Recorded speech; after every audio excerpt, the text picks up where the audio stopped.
Hi, I'm Wes Allen with DM Tales, and today I'm going to be looking at Free League's new tabletop role-playing game, Dragonbane. Let's roll it.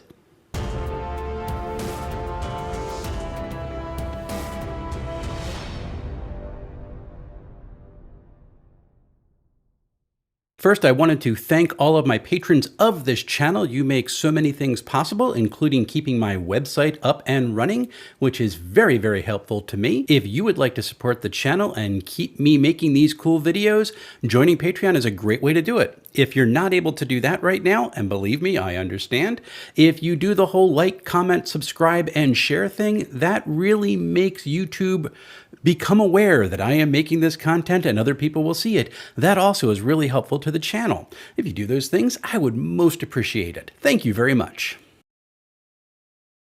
Before I get started with the review in general, I do want to point out that I did get a review copy of Dragonbane from Free League in order to do this review. I have received no other compensation in order to bring this review to you. These are my free and fair thoughts.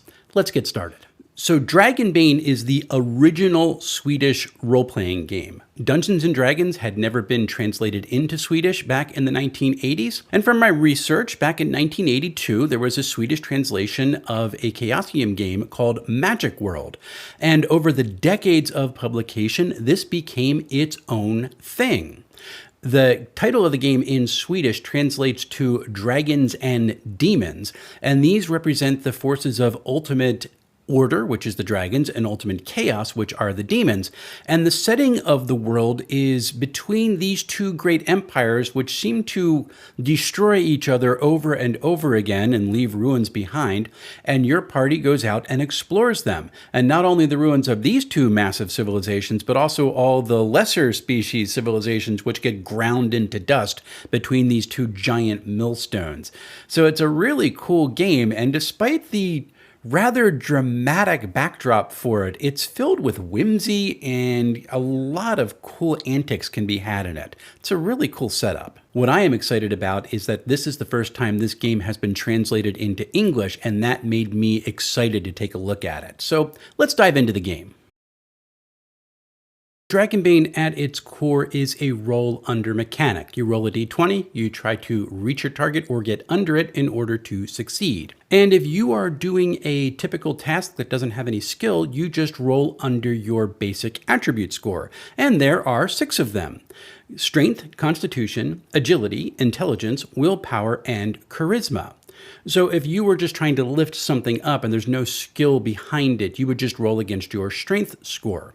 To get your different ability scores, you roll a 4d6 and drop the lowest score out, which is familiar to just about anyone who's played any type of roll for attribute ability score in a role-playing game. It's pretty clear and straightforward, and the 6 attributes inside Dragonbane match up pretty nicely to those from the oldest commercially available role-playing game. So the game is predominantly skill-based. Your character is going to start with anywhere between 8 and 12 abilities. That's going to fluctuate with your character's age. You trade off more skills and lose some of your attribute points in the process. It's a neat little balance. 6 of your starting skills have to come from your character's profession. I'm going to talk about that in a little bit. The others can be chosen from the core skills list inside the game. There are 30 of them total. 10 of those core skills are actually based off of what weapon type you're going to use. So your character is going to want at least one of those, and each one is based off of an attribute score. But here's where the thing gets a little bit tricky, because to roll for a skill, you're not just rolling under your attribute score.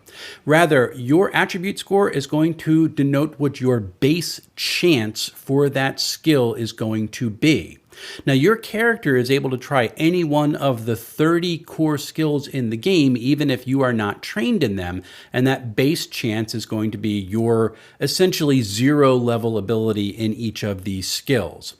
If you are trained in one of these areas, you take the base chance and double it, and that becomes your character's skill, your target number that you need to hit or get under in order to succeed. It was a little confusing the first time I read it because I missed a sentence, but all in all, it's an interesting way to bring skills into the mix and have your attribute scores mean something for other unrelated tasks. Good balance, and I am really intrigued with how it works out. So rolls are straightforward. You roll a d20. You are trying to meet or get under your skill or your attribute score. And there are a couple hiccups in the mix. If you roll a dragon, that would be a 1. That is considered to be a great success, and you are going to get some added benefit from whatever task you were trying to do. If you roll a demon, that is a 20. That is considered to be a terrible failure, and you're going to suffer some consequences for whatever task you were trying to do. It's an interesting way to throw in the demon and dragon into the language of the game, these two opposing forces of order and chaos.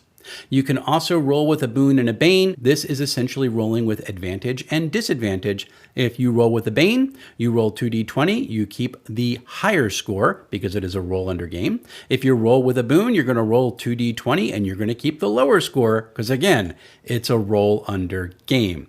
Very straightforward, and once you get used to the fact that you're trying to roll low, it works really well. One of the interesting things about the game is that you can push your rolls, which I think is pulled over from Free League's Year Zero engine, because this is the language that they use.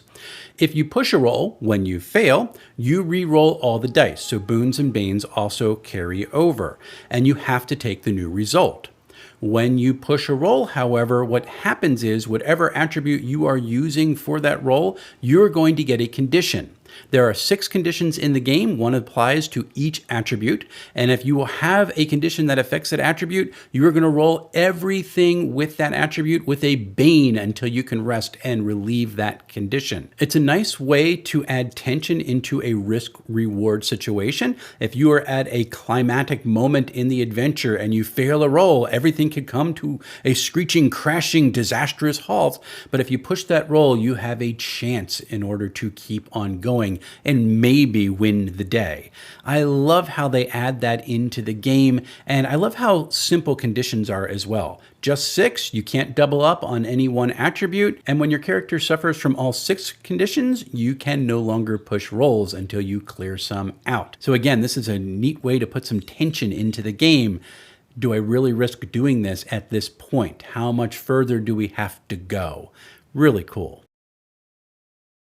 Kin is your basic general background for the character. There are 6 of them in the game. You have the typical fantasy ones of human, halfling, dwarf, and elf. And then you're going to add to these the anthropomorphic duck people, the mallards, which I absolutely love. And then you have the wolfkin, which are kind of more like almost like a Wolfman type character inside the game. Also a really cool addition. One kin is not more civilized than the other. They all seem to integrate rather well inside the default setting for Dragonbane, but they each have their own innate quirks and abilities that give them a leg up to survive in this rather dangerous world. Pretty cool. As for your professions, there are 10 of them in the game. And when your character takes up adventuring, they do not leave their profession behind. Rather, they refocus it in order to leverage it for this new task that you're undertaking. It's an interesting way to bring a character's background forward into their adventuring lifestyle without leaving it all behind and just saying, yeah, we don't do that anymore. I kind of like it. And I love the 10 backgrounds that are there because some of them are more traditional class type ideas. They are the artisan, and that basically can be split into a basic blacksmith, woodworker, or leatherworking type. A bard, your traditional entertainer. A fighter who just lives by the sword, dies by the sword. The hunter who goes out in the wilderness to hunt beasts. A knight who serves a higher power. A mage who is intrigued with arcane knowledge and understanding. A mariner who explores the world. A merchant who is interested in pursuing the finer arts of economics, a scholar who wants to study the history of the world and understand it, and finally a thief who is not necessarily a devious criminal. They just really have this issue with other people's possessions and think that maybe they should just be more open about who gets what. It's a really cool concept. So hero abilities are attached to each of these professions. Each one starts with its own hero ability. These are things that you can do which ordinary untrained folks cannot. Each of the hero abilities inside Dragonbane does have a minimum requirement that you must use in order to take them up, because you can gain some hero abilities later on.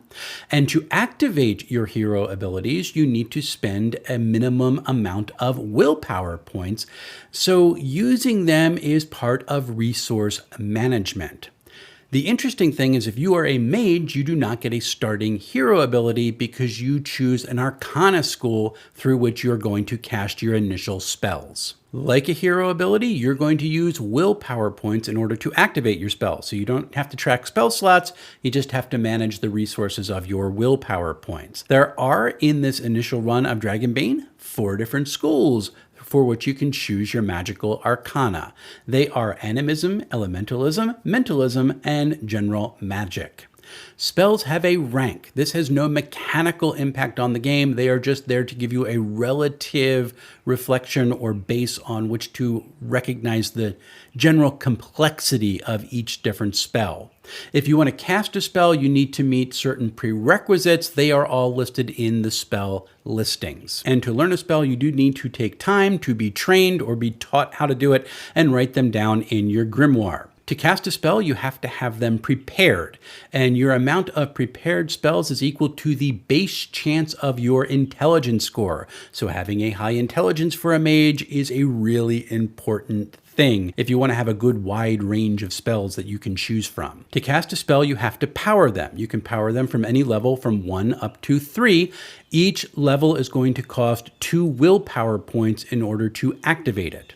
If you do not have enough willpower points in order to cast a spell at the level you want, you can draw from your own body. You're going to roll a die type of your choice from 1d4 all the way up to 1d20, and you are going to get that many willpower points that you have to spend right away in order to cast the spell, but you also take that many points of damage to your own body at the same time. So again, here's your risk reward that you have to wrestle with in order to get through the adventure. Is this the time I really want to push it this way?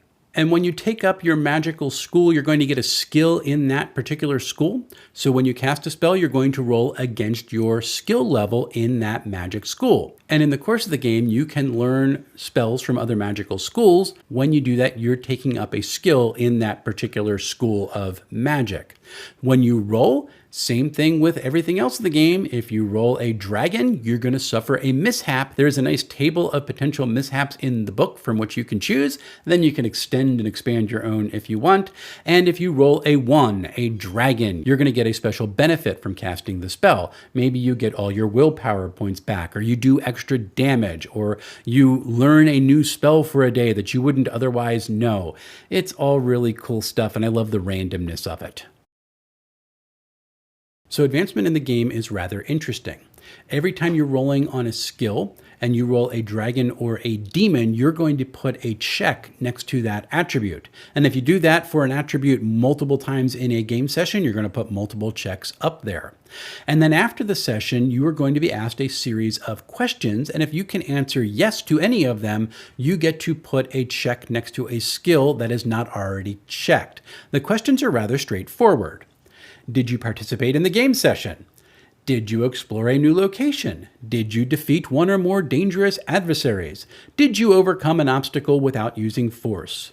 Did you give in to your weakness? That's an optional rule that gives your character a vice that they have to wrestle with. And if they give into it during the game, it can create some antics for the game session, but it also gives them a chance to advance. So there's a reason to give into it. Kind of cool. For each check that you have besides a skill, you're going to roll a d20.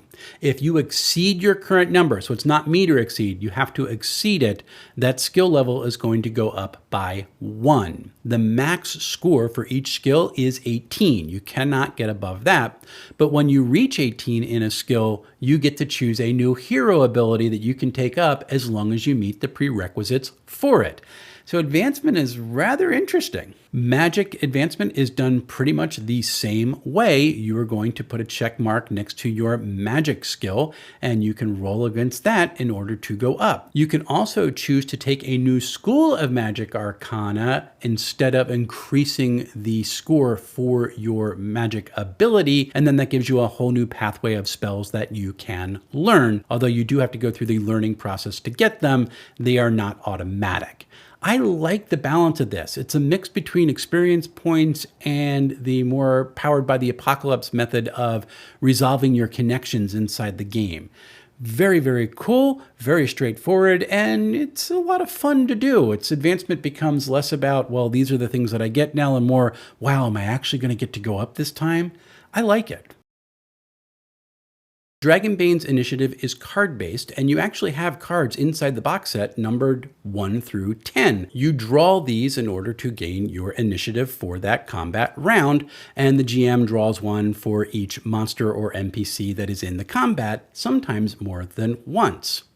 Players who have higher initiative orders can actually wait and exchange their card with another player or another NPC in order to go after them. But once you do, you are stuck for the round. You can't trade after that. Monsters never wait. They always go on their initiative order. After each combat round, you hand in the cards, shuffle them up, and everybody draws again. I like the randomness of it. I think it's a real nice, simple, easy way, and the cards are there to show everybody what initiative they're going on, so it reduces the need for things like initiative trackers. One of the cool things about the initiative cards that I really enjoy is that the rules for initiative are on each of the cards, so you constantly have that refresher right there for you. Also, I love the depiction and the decorations that exist on all the elements of Dragonbane, and that includes the cards for initiative. It's really well done. On a player's initiative, they can move and take one action, after which they flip their card over, indicating that they have gone and their turn is now over. This is really cool because it comes into effect a little bit later with things called reactions. There is a list of typical actions on page 42 in the book, but they include things like dashing or casting a spell or making a melee or a ranged attack, things that anybody who's played any role-playing game are familiar with. You also have a number of free actions in the game. You can do as many of these as you want within reason on each combat round turn. You can sheath or unsheath a weapon, you can shout a command, you can drop an object. And these are all things that don't count as your action for the turn, but they have some impact on how the turn turns out. Movement is simple and fast. Each type of kin has its base movement rate. You can move that in a turn. If you want to dash, that's going to take up your action. You move twice that distance in a turn. Standing up or falling prone is considered a free action in the game, so that's a nice little twist.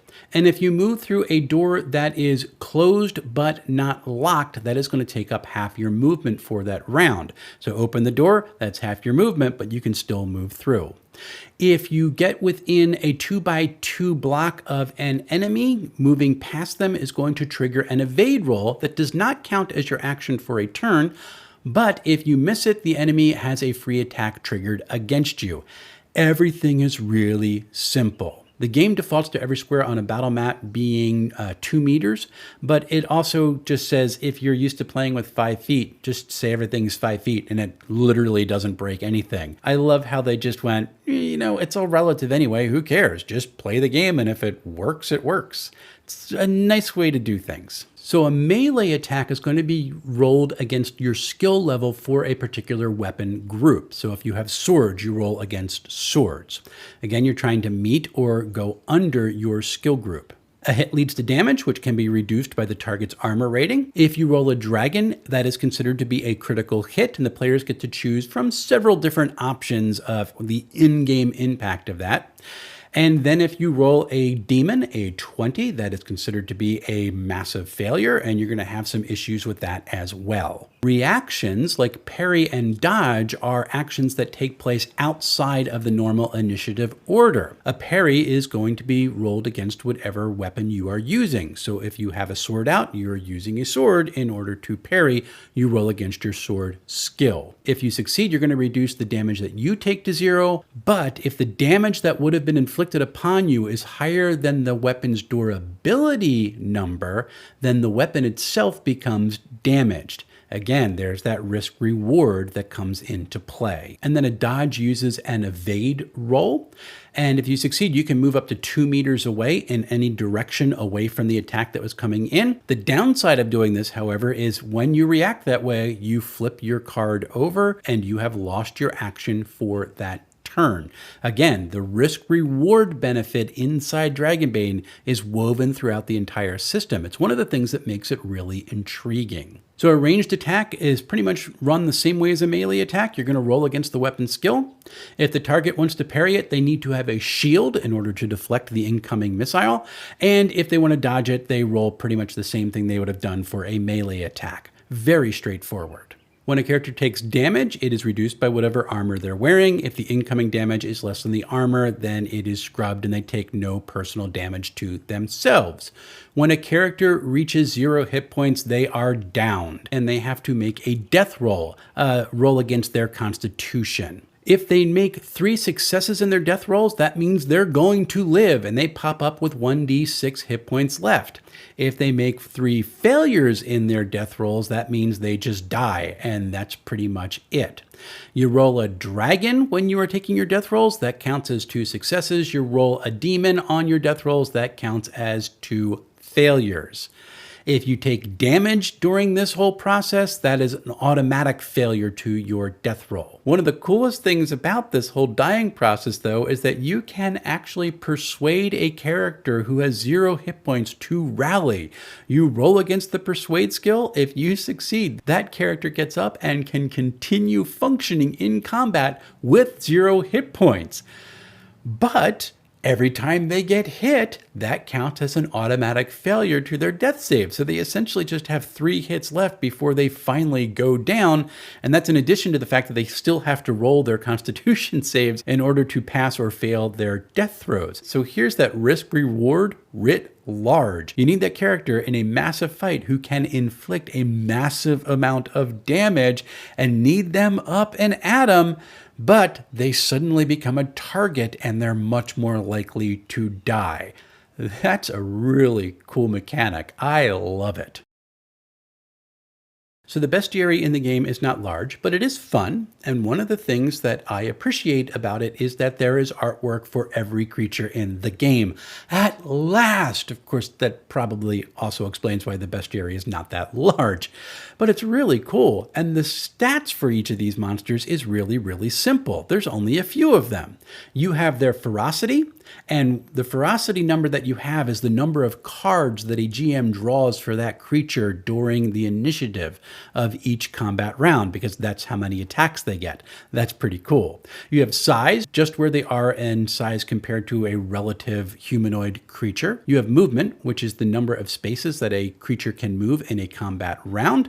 You have their armor, which is simply the amount of damage that gets reduced every time they take a hit. And they have hit points, which is just the amount of damage that they can take before they go down at 0 hit points. The coolest thing about the monster is not the actual stats. It's this table for their attacks. Because every time a creature's initiative comes up, every time in a combat round, the GM is going to roll on this table. A lot of times it's a 1d6, and that's the ability, that's the attack that's going to be undertaken.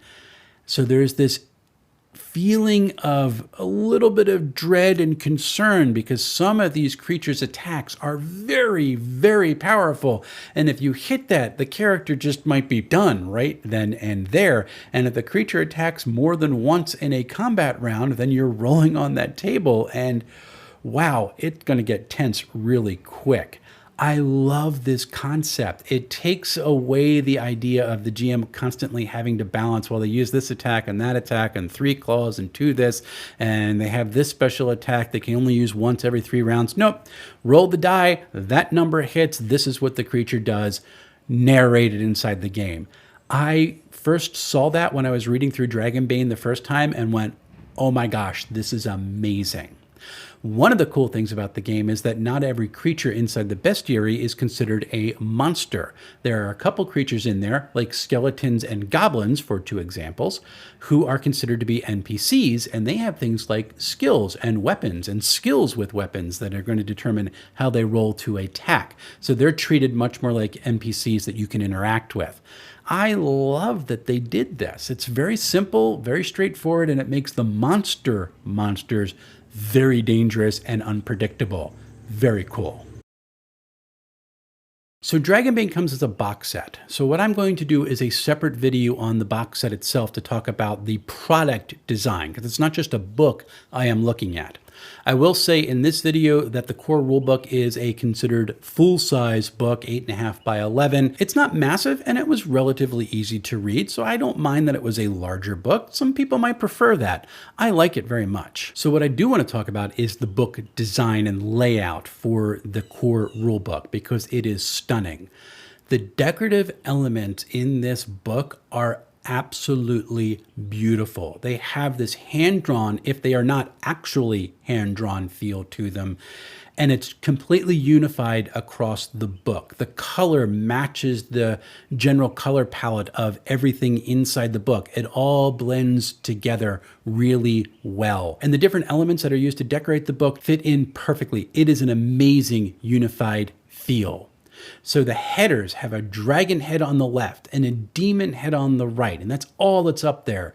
Separators and callouts have the same decoration, and callouts add a parchment background and a bottom border, which gives it this unfurled scroll look. Advice blocks look like they were carved out of stone, and it's the same color as the rest of the decorative elements. The top and the bottom borders are rather thick, and the bottom will have either a dragon or a demon on it. Footers are stunning. There's top and bottom decorations. There's a demon head on top. The page number is embedded in the bottom, and in between is the chapter number and title. Drop caps begin each chapter. They feel like they are carved out of jade. It is absolutely stunning. The paper is a semi-gloss. There is a background on it of a parchment image that kind of fades into the background as you get to the center. Never becomes a pure white, which I think helps reduce some of the glare. I felt it was very, very readable. Chapters have full page art on the left, along with a really cool decorative border and the chapter title at the top. Section headings are the same color as the decorative elements, but they are centered on the page. Lower level headings take the same font, but they're black and they're much smaller. The body text is a nice, no-nonsense serif font, which is easy to read. And tables, they are lovely. You switch to a red and brown text, almost like clay. Rows are separated by lines. It's a very thick line for the heading row and then thin for the table body rows. And the alternating colors are very, very strong. So there's no chance in jumping from one row to another as you move across. Everything is very readable. And the cool thing about it is that it blends inside the color palette of the book perfectly. A lot of thought and care has gone into making this design really pop and work, and they've succeeded. The artwork is similarly fantastic.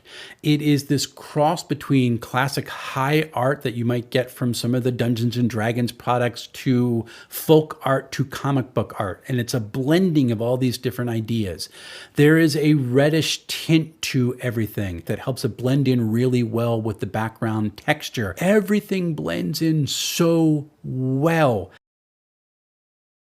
All in all, I am impressed with this game. It has danger. It has that calculation of risk versus reward that's baked into everything so well.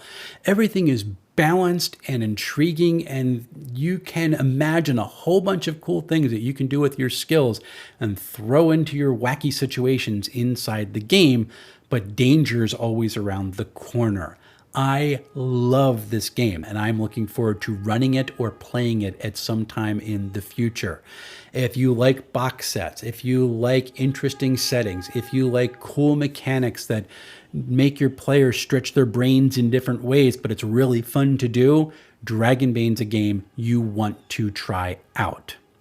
If you want to get Dragonbane for yourself, there are several ways to get it. Go to freeleague.com. You can buy the core set, which is the full box set, for $47.07 right now. If you want to get a bundle that's going to come with an extra set of dice and the GM screen, that is going to run at $63.17. You can also just get the Quick Start PDF for nothing or the Quick Start Guide for $6.24. And if you want to use Foundry VTT to play a game, you can pick that up for $22.44.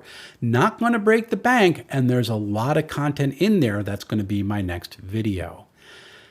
Like I said, This is a really cool game. It's something that if you get an opportunity to play, do not pass it up. I think you will have a lot of fun.